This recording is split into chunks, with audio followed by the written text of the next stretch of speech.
હવે જો આપણે મહાવરા સંગ્રહ 3.6નો પહેલો પ્રશ્ન કરીએ.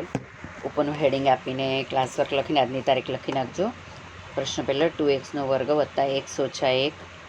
હવે અહીંયા આગળ પણ પદાવલી x² પ્લસ bx પ્લસ cના રૂપમાં એટલે a ગુણ્યા c એટલે 2 ગુણ્યા ઓછા 1 એનો જે જવાબ આવે એના આપણે હવે એવી રીતે પાડવાના કે વચ્ચેનું પદ આપણે વત્તા x મળે એટલે 2 માંથી 1 જાય તો 1 રહે ને એટલે મોટી રકમ પાસે વત્તાની નિશાની આવશે કારણ કે આપણે મધ્યમ પદ પ્લસમાં જોઈએ છે અને નાની રકમ પાસે માઇનસ એટલે +2 - 1 એટલે 2x² plus 2x minus x minus 1. પહેલી બે અને છેલ્લી બેની જોડી બનાવે. પહેલાં બેમાંથીને સામાન્ય અવયવ શું છે? જો નાની સંખ્યાની મોટે ભાગે સામાન્ય અવયવ આવે એટલે 2x. પહેલાં બેમાંથીને 2x બહાર નીકળે એટલે અંદર શું બચશે? 2x² માંથીને 2x જાય તો x બચ્યો ને એટલે x વત્તા 1 2x ગુણ્યા 1 કરે એટલે આપણે એ જ રકમ પાછી મળે ને એટલે આ થયો સામાન્ય અવયવ. એને આપણે કૌંસમાં લખીએ ઓછા ઉપરની રકમ છે ને -x -1 એમાંથી ને આપણે ઓછા 1 સામાન્ય અવયવ બહાર કાઢીએ એટલે આપણા સામાન્ય અવયવ બંને કૌંસના સમાન આવે.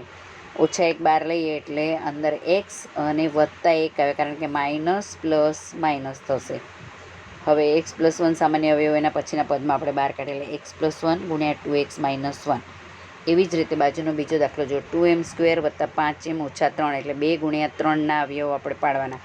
2 ગુણ્યા ઓછા 3 એટલે ઓછા 6થી આવે ઓછા 6 6 * 1 = 6 વત્તા 5 જોઈએ એટલે વત્તાની નિશાની મોટી રકમ 6 પાસે અને માઇનસની નિશાની -1 પાસે. એટલે હવે આવો આપણે બીજા પદમાં ધ્યાન આપજો. 2m² વત્તા 6m ઓછા 1m ઓછા 3. હવે પહેલાં બે ને છેલ્લા બેમાંથી આપણે સામાન્ય અવયવ બહાર કાઢીએ તો 2 * 1 = 2 ને 2 તરી 6 થાય ને એટલે 2m. આ બે સામાન્ય અવયવ બંનેમાંથીને બહાર નીકળશે એટલે 2m ગુણ્યા કૌંસમાં m વત્તા 3 સમજ પડે છે ને બધાને?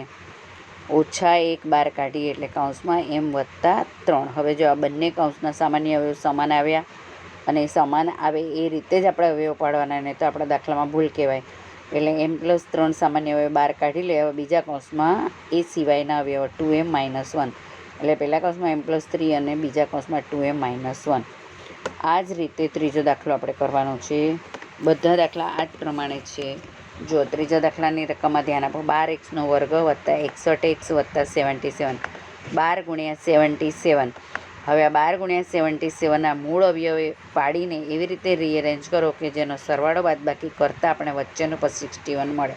તો 12 એટલે 4 તરી 12 એટલે 2 ગુણ્યા 2 ગુણ્યા 3 ગુણ્યા 77 એટલે 7 ગુણ્યા 11. હવે જો 11 તેરી 33 થાય અને 2 દુ 4 7 ને 28 થાય. 28 વત્તા 33 કરીને તો આપણે 61 જવાબ મળે. ઠીક છે? એટલે એના અવયવ આવશે 28 અને 33 અને વચ્ચેનું પદ આપણે પ્લસ જોઈએ છે. આ બંનેનો સરવાળો કરવાથી મળે એટલે બંને સંખ્યા પાસે પ્લસની નિશાની જ આવશે. એટલે 12x² વત્તા 28x વત્તા 33x વત્તા 77. હવે પહેલી બે અને છેલ્લી બેની આપણે જોડી બનાવી. હવે પહેલી બે અને છેલ્લી બેમાંથીને સામાન્ય અવયવ બહાર પાડવાનું તમને સમજાય એટલા માટે જો મેં મૂળ અવયવ પાડીને જ તમને સમજાવ્યો છે દાખલો. 12ના અવયવ 4x ગુણ્યા 3x વત્તા 28 એટલે 4 + 7 = 28 4 ગુણ્યા 7 ગુણ્યા x. હવે જો આ બંનેમાંથીને સામાન્ય અવયવ 4x બહાર નીકળશે. મેં અંડરલાઇન કરીને તમને બતાડ્યું છે. પછી વત્તા 33ના અવયવ એટલે 3 ગુણ્યા 11 11 તરી 33 ગુણ્યા x વત્તા 7 ગુણ્યા 11 બરાબર. હવે આ છેલ્લા બે પદમાંથીને 11 સામાન્ય અવયવ બહાર નીકળશે ને તો જો એના પછીનું ત્રીજા પદમાં જુઓ 4x ગુણ્યા કૌંસમાં જે સામાન્ય નથી એ પદ અંદર જશે એટલે 3x વત્તા 7 બ્રેકેટ ક્લોઝ વત્તા છેલ્લી બે સંખ્યામાંથીને 11 સામાન્ય અવયવ બહાર નીકળે એટલે 11 ગુણ્યા 3x વત્તા 7 કૌંસની અંદર. હવે 3x વત્તા 7 સામાન્ય અવયવ બહાર કાઢીએ અને બીજા પદના અસામાન્ય અવયવ બીજા કૌંસમાં એટલે બીજા કૌંસમાં 4x વત્તા 11. તો હવે આ જ રીતનો ઉપયોગ કરીને ચોથો દાખલો બધા જાતે કરશે. મેં અહીંયા આગળ નોટમાં ગણીને મોકલાવ્યો જ છે. શાંતિથી જુઓ, સમજો અને તમારી જાતે પ્રયત્ન કરો. હવે પાંચમો દાખલો થોડોક અઘરો છે. પાંચમો અને છઠ્ઠો થોડું ધ્યાન આપો વિશેષ, જેથી તમને આ દાખલા સરસ રીતે સમજાઈ જાય. તો જો પાંચમામાં શું આપે છે? √3x² વત્તા 4x વત્તા √3. આપણે કરણીના ચેપ્ટરમાં રૂટ ગુણ્યા રૂટનો અર્થ સમજ્યા જ છે. એટલે જો √3 ગુણ્યા √3 પહેલાં પદના અને છેલ્લા પદના, તો એનો જવાબ આવશે 3. અને 3 × 3 એટલે 3 ને 1 4 થાય ને, વચ્ચેનું પદ આપણે +4 જોઈએ છે એટલે બીજા સ્ટેપમાં √3x² વત્તા 3x વત્તા x વત્તા √3, પહેલી બે અને છેલ્લી બેની જોડી. તો જુઓ, પહેલી બેની જોડી અને છેલ્લી બેની જોડી, પણ એમાં વચ્ચેનું પદ 3 લાવવા માટે થઈને √3 × √3 કરશું તો આપણને 3 મળશે.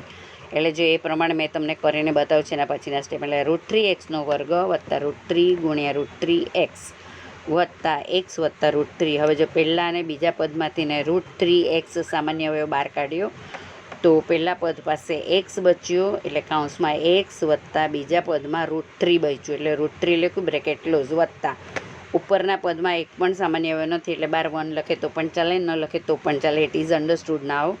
એટલે બ્રેકેટમાં x વત્તા √3, તમે જુએ તો 1 લખી નાખજો, જેથી તમને સારી રીતે સમજાય. હવે સામાન્ય અવયવ પહેલાં 12 લઈ લઈએ, x વત્તા √3 અને બીજા કૌંસમાં √3 + 1. તો આ રીતે આ દાખલો પૂરો થયો અને બ્રેકેટ ક્લોઝ. હવે છઠ્ઠો દાખલો, 1/2x² - 3x વત્તા 4.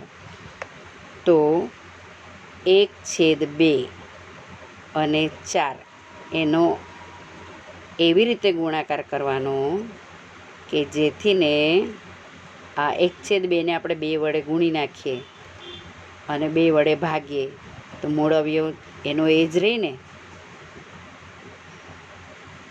તો આમ આપણે 4 દૂને 8ના મૂળ અવયવ પાડવાના છે અહીંયા આગળ, -4 × -2, કારણ કે આપણને વચ્ચેનું પદ જો મેં પહેલાં એનું રૂપાંતર કર્યું છે.